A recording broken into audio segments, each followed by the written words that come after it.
Aujourd'hui, nous interpellons le gouvernement. Nos enfants sont-ils une priorité en France ? Tous les indicateurs sont mauvais, le taux de prématurité augmente, le taux de mortalité augmente, les prises en charge sont très disparates. Le collectif Prématurité, c'est s'unir pour crier haut et fort tout ce qui se passe sur le terrain et tout ce qui ne va pas. La prématurité en France, c'est 6% à des naissances, avec un taux beaucoup plus élevé au niveau des DOM-TOM et dans certaines populations défavorisées.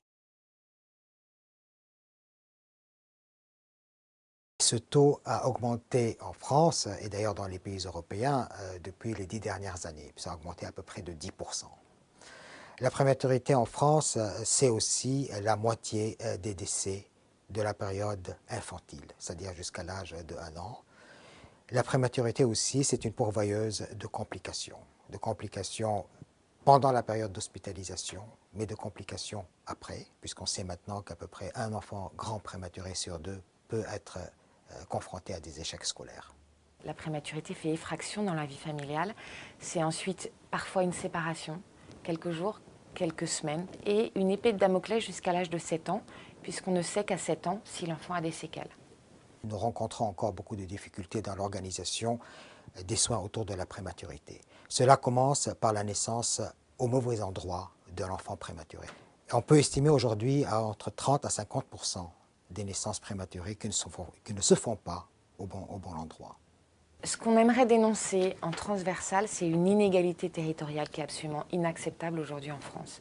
Lors des funérailles d'enfants, puisqu'il y a environ 5000 familles qui sont confrontées au décès de leur enfant chaque année, la CAF peut débloquer une allocation spécifique pour les familles les plus démunies pour permettre de payer les funérailles.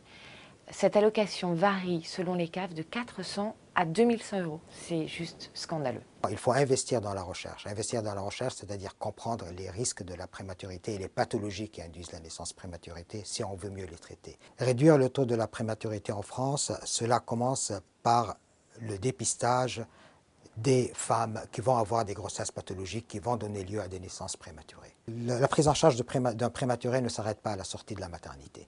C'est une prise en charge qui va aller au moins jusqu'à l'âge scolaire. Les prématurés sont nos plus petits, nos plus fragiles. Une société qui va bien s'occupe de ses plus anciens, ok, mais de ses plus jeunes aussi. Alors, préparons notre avenir, préparons l'avenir de ces enfants qui arrivent dans la vie avec pas les mêmes chances que les autres. C'est urgent, il faut que le gouvernement prenne des positions fermes sur la prématurité et plus largement sur la naissance.